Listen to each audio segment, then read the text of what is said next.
we thought that would be appropriate given the resolution as of yesterday that we sort of review what's transpired over the last 4 years.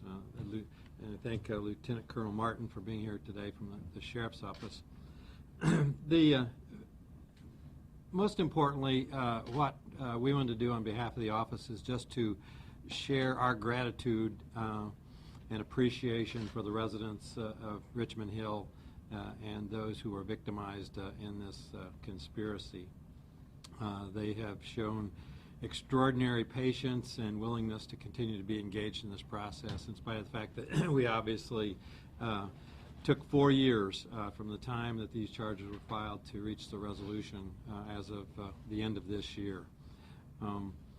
It is frequently the case in the matters that we handle that victims and witnesses are frustrated, and we understand that. And because the victims and witnesses can't yell at the defendants, they can't yell at defense counsel, they can't yell at the judges, frequently they yell at us, and we understand that. We understand the frustration that they have with the process and how protracted and frequently confusing it can be for the lay person. But the Richmond Hill residents have been phenomenal through this process, and we absolutely appreciate their patience in resolving this matter. And the second point I wanted to make was just to emphasize again the amount of work and effort that goes into any case, and obviously magnified 20 times over in the Richmond Hill case. All of you in the press, typically cover any number of cases, and what you see and what the public sees is our trial team coming out the court door and speaking to you at the end of a trial, and I think no one other than those of us who are here can appreciate the amount of work that goes into trying a criminal case, starting with the police investigation and working through a prosecution. We've handed out to you some sheet that sets out some numbers of what's been involved in this case, just in terms of our extraordinary expenses in the 2 trials, the Leonard trials. It was almost $63,000 for Mark Leonard, and $51,000 plus for Bob Leonard, and that's merely cost associated with lodging and travel. In the Mark Leonard case, we called 175 witnesses. In the Bob Leonard case, 162. The Mark Leonard trial took 6 weeks to complete. Bob Leonard took 5 weeks. And obviously, many of you were there, traveled to South Bend, traveled to Fort Wayne. It required that we transport any number of people back and forth every single day. And the Sheriff's Office in particular willingly jumped in and assisted us in transporting, in particular, the victims, the residents, and their spouses back and forth to those trials. The Sheriff's Office made 4 trips to Fort Wayne, 12 trips to South Bend in the course of those trials. In addition, our own investigators in the office transported individuals virtually every day back and forth to those 2 trials. And those things are even kind of obvious, but what's not obvious as well is just the ripple effect of that much effort on our office and on the police departments in other areas. We had 4 full-time deputy prosecutors and other staffers out of pocket for months at a time, and as a consequence it would then require other individuals to pick up their load and cover for them over the months that they were involved. And so, literally in resolving these cases, it involved dozens and dozens of individuals in our office, as well as in the fire department, the Sheriff's Office, and the IMP police department. One person in particular that I want to note is Juana Lowe. And I'm sure not a single person here knows who Juana Lowe is. Juana Lowe is our victim advocate assigned to this case.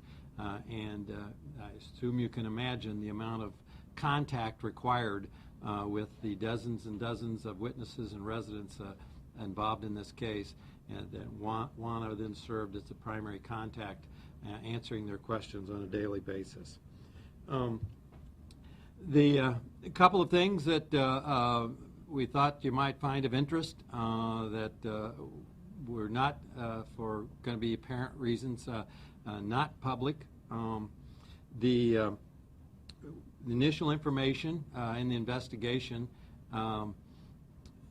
obviously was that Monserrate Shirley and Mark Leonard were at the casino, but the initial information that came back from the casino seemed to indicate that they had traveled to the casino, left the casino on the day of the explosion, and then returned to the casino. As it turned out, that was incorrect information as they developed it more fully, but for a short period of time, the working hypothesis was that Mark Leonard and Monserrate Shirley had traveled to the casino, returned, and perhaps then ignited the explosion, and then went back to the casino as their alibi. Obviously, you know that turned out not to be true. All of you were asking from day one, are there suspects? Are there suspects? And we, for obvious reasons, would not answer those questions. But Mark Leonard, Bob Leonard, and Monserrate Shirley were obvious suspects from day one, and at some point early on were under surveillance. Sometime prior to filing the charges, Mark Leonard and Monserrate Shirley got in a car and started driving up 65 toward Chicago while under surveillance. The decision was made that if they got near the state line and appeared to be crossing into Illinois, that they would be arrested. For whatever reason, they drove to Lake County and turned around and drove back to Indianapolis. To this day, obviously no one knows what the point of that was, but there was a time prior to the charge being filed where they were going to be arrested if they appeared to be leaving the state. As you know, once the case went to trial, forensic evidence that was not available at the time the charges were first filed was developed, and we could not disclose that at the time. Obviously, it came out at the trial. Two very important pieces of evidence that were not available at the time the charges were filed was that there were burn patterns in the concrete samples that were taken from the house, which then led the investigators to conclude that not only had the house been set to explode with the natural gas, but there had been a gas pour as well to ignite a fire. And one other very significant piece of evidence that was not known at the time the charges were filed was that Bob Leonard's DNA profile was found on the front door of the house.